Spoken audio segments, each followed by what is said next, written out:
हम्म। नमस्ते दोस्तों। आज पत्र लेखन का दूसरा पत्र अपन देखने जा रहे हैं। पत्र लेखन पाठ है 7वीं कक्षा, पाठ चौथा, देहात और शहर।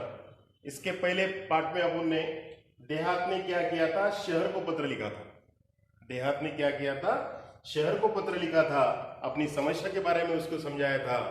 अभी जो आज अपन पत्र लेखन दूसरा पाठ जो देख रहे हैं, अभी जो शहर जो है, मतलब देहात ने शहर को पत्र भेजा, अभी उसका उत्तर शहर अपने छोटे दोस्त, अपने छोटे भाई देहात को देता है। और वो पत्र अभी आया है, तुम्हारे पास में भी है, मेरे पास में भी है। ये इस तरह, इसके पहले अपन ने पत्र के बारे में देखा है, पोस्ट कार्ड होते हैं, मैंने आपको पोस्ट कार्ड भी बताया। तो अभी ये पत्र, शहर से पत्र आया है देहात को। तो पत्र आने के बाद में पत्र को हिंदी में चिट्ठी भी कहते हैं। तो आपको एक खुशी के लिए मैं 2 लाइनें बोलता हूं, वो आप ध्यान से सुनोगे।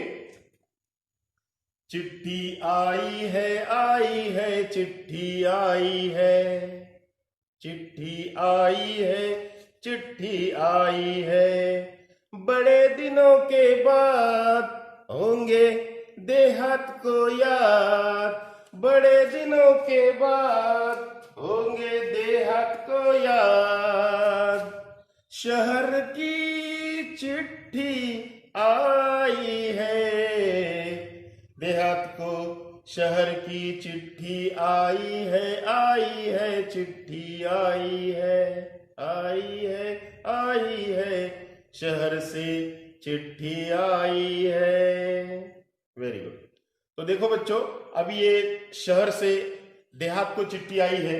ये चिट्ठी मतलब पत्र को चिट्ठी कहते हैं, खत भी कहते हैं। तो मैं आपको ये शहर से आई हुई, देहात को आई हुई चिट्ठी मैं आपको पढ़ा के बताता हूँ, आप भी सुनो। ये पत्र लेखन पाठ होने का, इसके पहले मैंने आपको बताया था कि पत्र किस तरह लिखते हैं, क्या क्या है। जो तारीख लिखते हैं, जो जिस तारीख को अपन पत्र लिखते हैं ना, उस तारीख की यहाँ पर 15 अगस्त तारीख दी है किताब में, इसके अंदर, इसलिए मैंने यहाँ पे 15 अगस्त तारीख लिखी है। तो चलो देखते हैं अभी। प्रिय मित्र देहात, मैं अभी ये चिट्ठी पढ़ने जा रहा हूं। प्रिय मित्र देहात, आज स्वतंत्रता दिवस है। इस उपलक्ष्य में हार्दिक बधाई।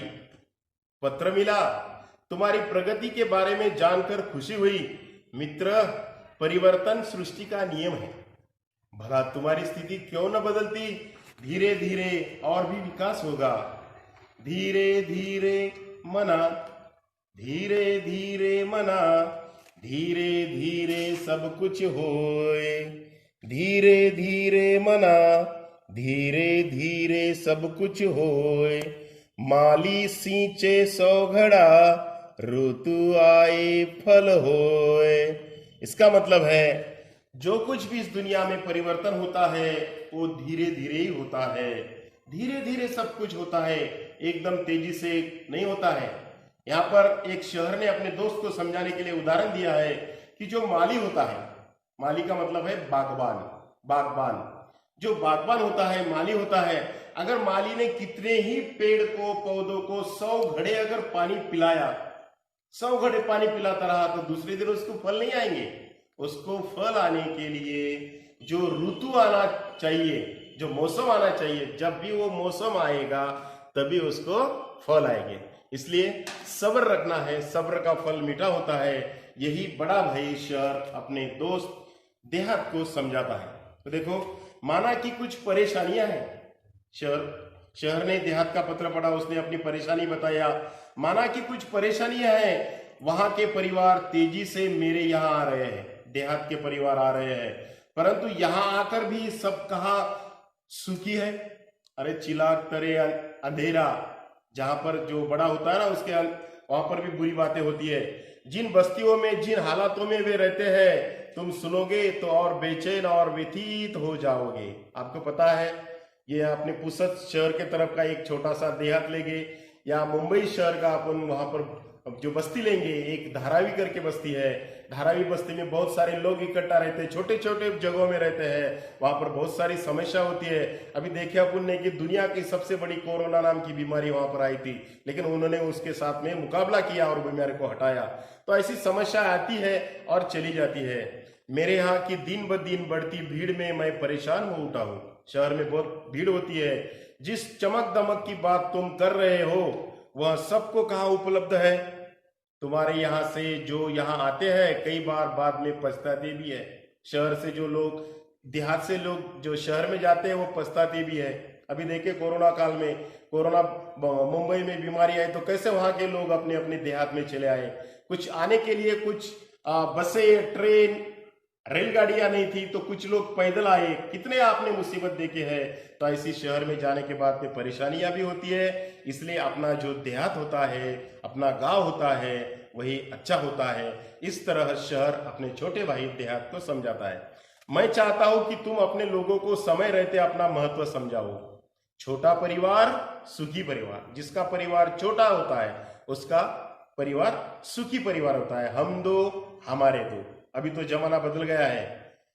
हम दो हमारा एक, इस तरह हो रहा है कि बात अब उन समझ में आ जानी चाहिए। तुम उन्हें बुराइयों से दूर रखकर विभिन्न व्यावसायिक कौशलों, कंप्यूटरों संबंधी जानकारी विकसित करने की तरफ ध्यान दो।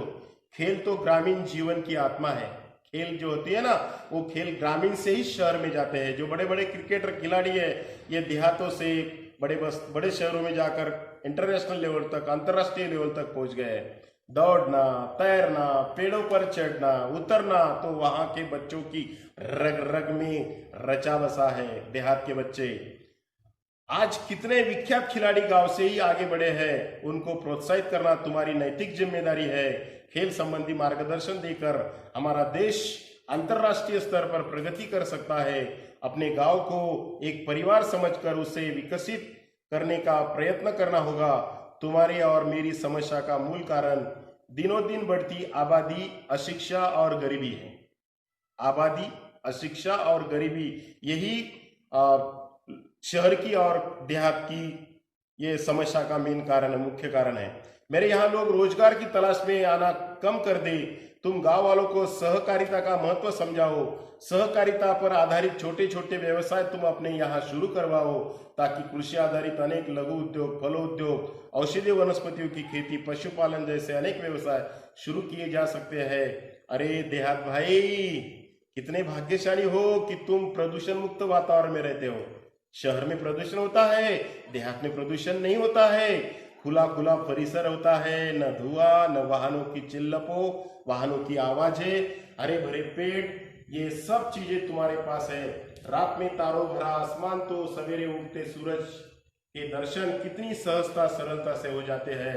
हम तो इमारतों के जंगल में बदल गए हैं। खुला आसमान, बड़ा मैदान हमारे लिए कितने अनमोल एवं दुर्लभ हो गए हैं। ये तुम नहीं समझ सकते। तुम्हारी तहसील और क्षेत्र के लोगों को चाहिए कि वे अपने क्षेत्र का सर्वांगीण विकास करने के लिए अपने प्रतिजन निधियों का सहयोग ले। तुम्हारे यहाँ जो बच्चे विद्यालय में पढ़ रहे हैं, यही अभी से उन्हें सही दिशा, उचित मार्गदर्शन दिया जाए तो भविष्य में वे ही हम सब की व्यथा कम कर सकते हैं। वे ही हमारा आशा स्थान है। मुझे पूरा विश्वास है कि उन पर अवश्य ध्यान दिया जाएगा। तुम्हारा अपना शहर। तो इस तरह दोस्तों शहर से देहात को समझाने के लिए चिट्ठी आई है।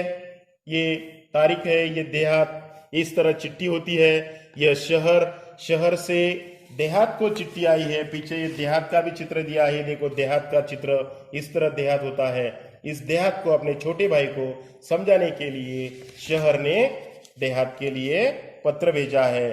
तो ऐसी समस्याएं हर जगह होती है। समस्या का मुकाबला करना चाहिए, यही इस पत्र में से अपने को ध्यान देना है।